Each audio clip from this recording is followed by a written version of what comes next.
but now you love Malcolm. You didn't try to neutralize the negativity surrounding Malcolm's death when you was walking around on the plush green earth. But now that he's gone, you love Malcolm and you knew Malcolm. Bullshit. We're tired of that type of bullshit. If you love revolution and nation building, then you love existing revolutionaries and existing nation builders. Not just perpetuating some type of spooked out legacy or tradition. But you know, if you're walking across that street, Malcolm X ain't gonna save you from getting hit by a car. You need a living person to do it.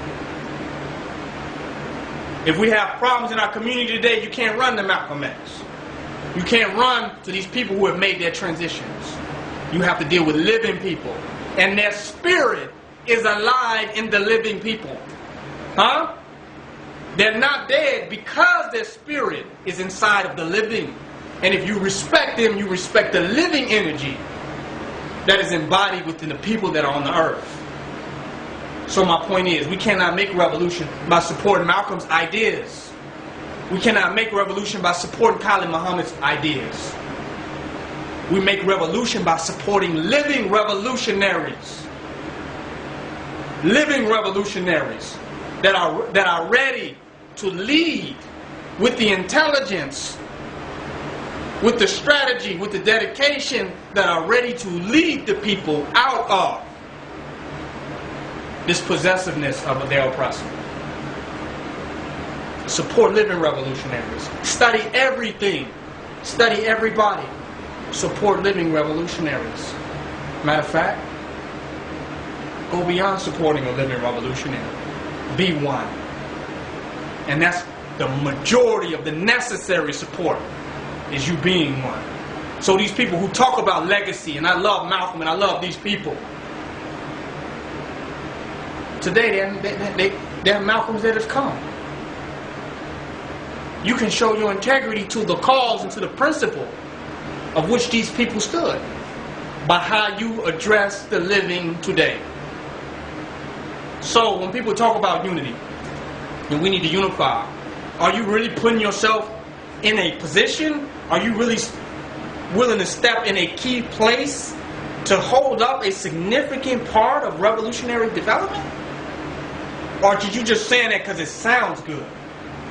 Because if they come to you, and people have come to us in manners of conditions that I would not even begin to divulge over this DVD, over this camera, but we have been there, tried and true, for those people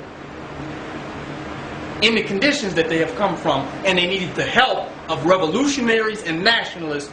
We are there for them. So we're not just talking idealism.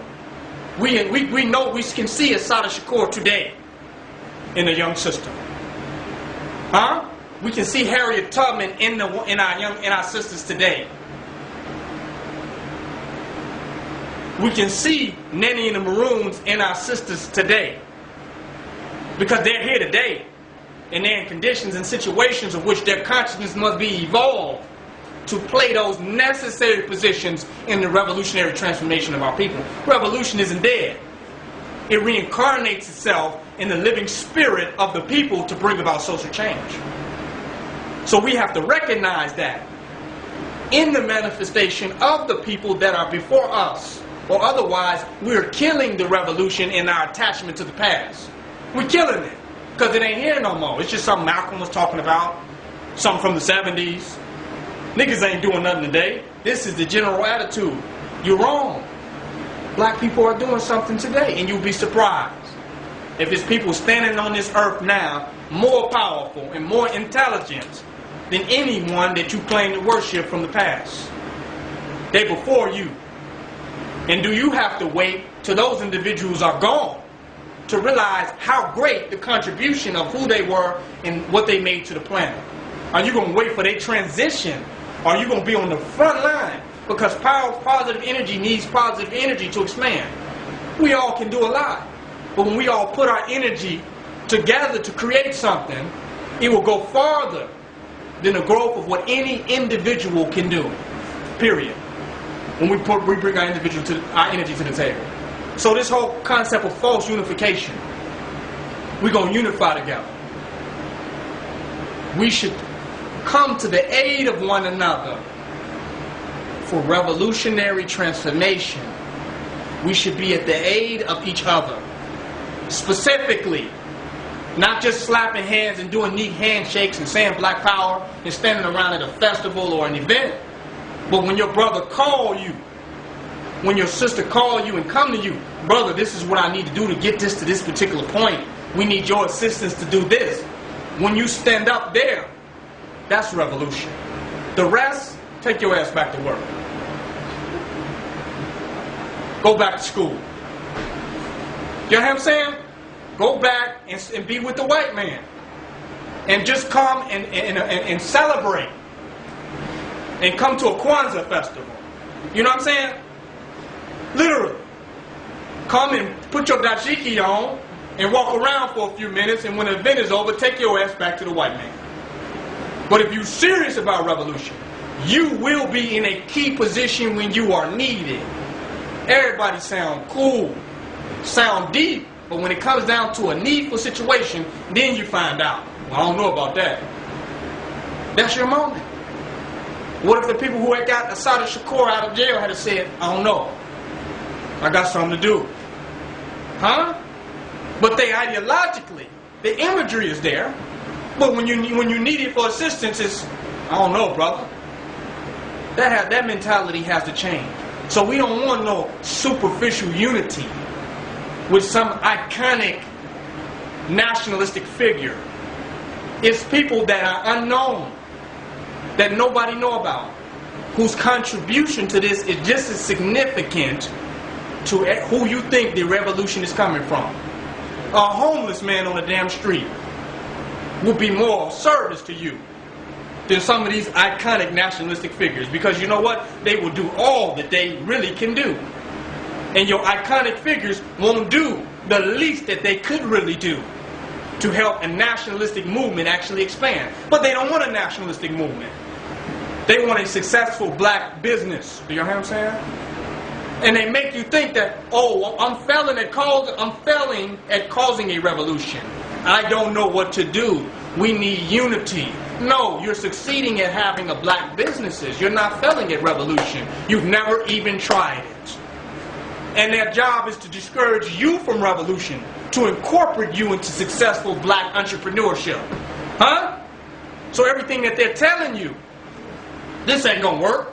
The CIA gonna get you. The FBI. They got something for niggas like you. This is to discourage you so that you can settle for a mediocre entrepreneur. So you can settle for that and give up your vision for constructive change of the people. How many of us have a vision for complete and total constructive change of our community? I'm not selling for no goddamn business. I'm not selling for no vending booth at no goddamn festival. That's not enough for me. I don't want a business or just a nice event or just a nice lecture where a lot of people came out. I must see constructive change manifested in the community, and I have no excuse because I'm here to create it. So I can't accept these excuses of these successful businessmen. Because when it comes to running a business, they know exactly what to do. When you talk about revolution, it gets real obscure. It gets real obscure. So my whole point is that revolution is possible. Constructive change, unavoidable. And it's not hard. It just it depends on where the real heart and integrity of the people are at. No, I'm not a business buster. I'm not here to bust people's business. Get your money. But get out the way of this goddamn revolution. Because it's going to happen. And if you put your business and you see the constructive change of the people as a threat to your business, then we're going to have a problem. Do you hear what I'm saying? We're going to have a problem because you're going to say, well, this is my money I'm trying to get. And we're going to say, fuck you and your money. Either you're going to get part, you're going to give with this real revolution, and we're not going to be worrying about